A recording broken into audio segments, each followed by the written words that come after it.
Hajarat Isa Aleisalam na asibagi makok amaga wari sanaba. Hajarat Isa di lamboy bagum mathanta chatpasu yaubajatni lambida ana ayeki dua tawbiramba angang sing thengnaruba tarabasu angang sing duda mama mapana makoibu lapna inthok mayumda ahau bachabasu haibiram bajatni angakpagi mujijagi wari kaya lay apawba nabi azigisu. Asumna mahakna nongma mi tadaba mafam amada samduna chatkiba matamda sarugi makok ama taramba thengnarammi madu ubada Allah ta mahakna hangache ya Allah aibu masigi kok asigi maramda kanghanbiyu maduda Allah na hairakki makok aduda hangu loina haijarakani. Hajarat Isa na sarugi kok tuda hai he kok nang Allahgi athangdagi aigi wahangi pakum piyu khudakta kok adudagi khonjel laki la ilaha illallah Isa ruhullah he Allah ki nabi nahakna aingondagi kari khangingbano hayu. Hajarat Isa Aleisalam na khumi hayu nang papira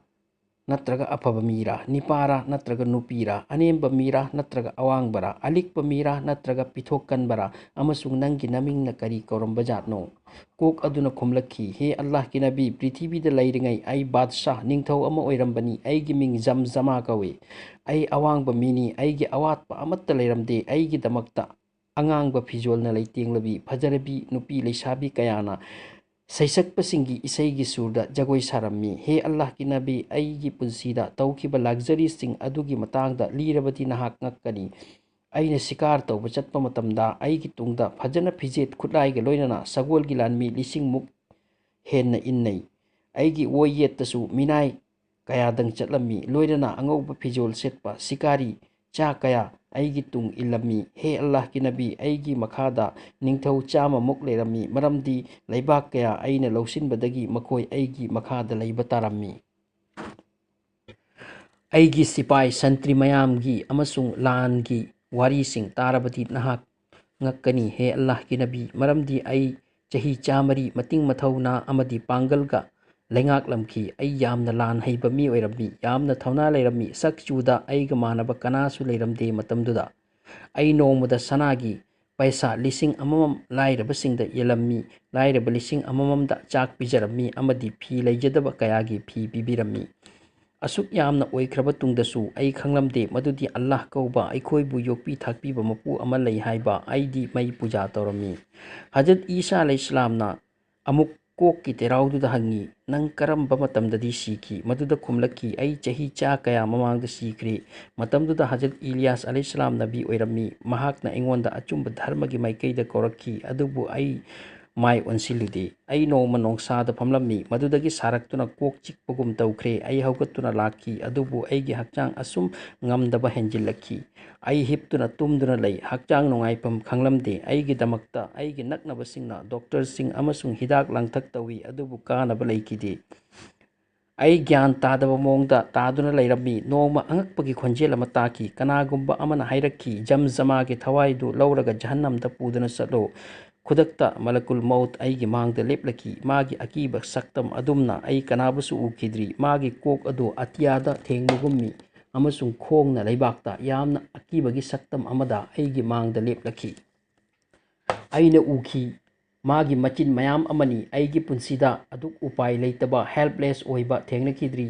ma aigi nakta changsilaki Hajarat Isa Aleisalam na hangki nangna mangonda hangkibra magi machin mayam adu karigino jamzamagi koktuna khumlakki hangki maduda mana hairamki aigi magi chin ase momin singini yet ki chin asina aspanda leiba singini oi amasung maningi chin asigi mategna kafir amadi mushrik singi thawai lobagi order tawi Hajarat Isa Aleisalam na handak mukti jamzamagi kokta hangi siba matamda nahak wakhibra jamzamana khumlakki malakul maut ka loinana farista kharasu yarammi makoigi marakta kana amagi khutta maigi cheitup yauri amagi khutta maigi thangsang amasung amagi dana langlaba maigi maibun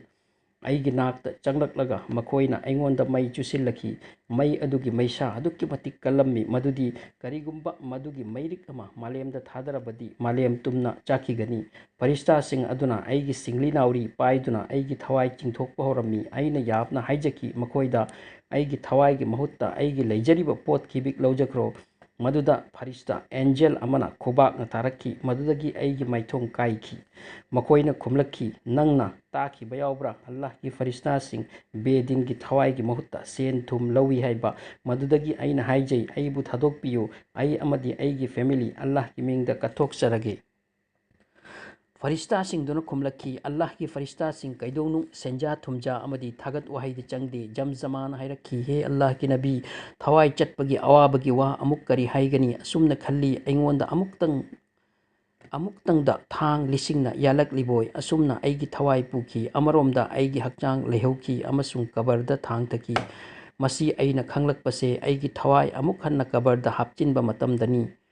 aina ui aigi hakchang maikei mari khajinba piklaba leibaki kanungda leirammi kibagi ngamkhai leiramde ngaihak matung aibu maikei anedagi leibakna chapsillaki madugi awabado chinna haiba ngamba wanate adubu malemgi kananasu madugi awabado ude adugi matungda aigi lengban gi site anida phamlamba farista singlak laga hairamki nangna malemda leiningai taukiba afafatta thabakki mamal lawbiro hojik adugi matungda munkar nakir kauba farista ani onthokna ki khraba mawang amada changlakki aigi kibagi ngamkhai leiramde makoina aibu hawgat halaga akiba konjel da hanglakki nangbu yokpiba mapu kanano kana oifam thu I haiba ai khangde ai khumpham khangdana makoibu harau hannaba nakoini aigi mapu haije madu tabaga makoidi yaurakpa yot ki lungthangduga sutharak I aibu ai leibakte changki adubu angakpadi aigi thawai hakchang degi thoklamde makoina aigi hakchang khomjillaga amuk hangi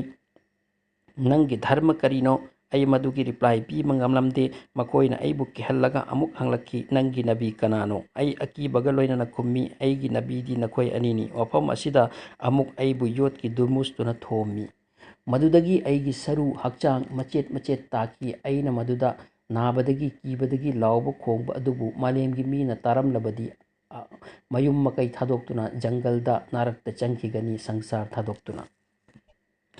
He Allah ki nabi aina chahi chamri ningthau oiduna nungai yai phana palamba ado mikup aduda loina akhaba punsi da onkirammi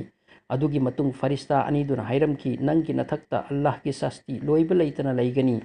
makoi chatkre ngaiak matung amuk halaki aduga aibu atiyada puduna chatki kabargi amamba dudagi puthораklaga ahangba atiyada khajik nungaiba phoraki khallui mukti phanglagadra adubu ngaiak matung khonjel amalaki papi asibu jahannamda puko jahannamgi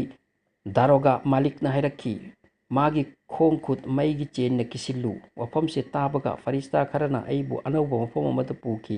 maigi phamda hifallaga aigi hakchang gi sawun khoklammi adudagi aigi sawun yawdraba hakchang adubu gaz humbutra sangba maigi chen na kisillaga lin bichu na thanba kom amada langtaki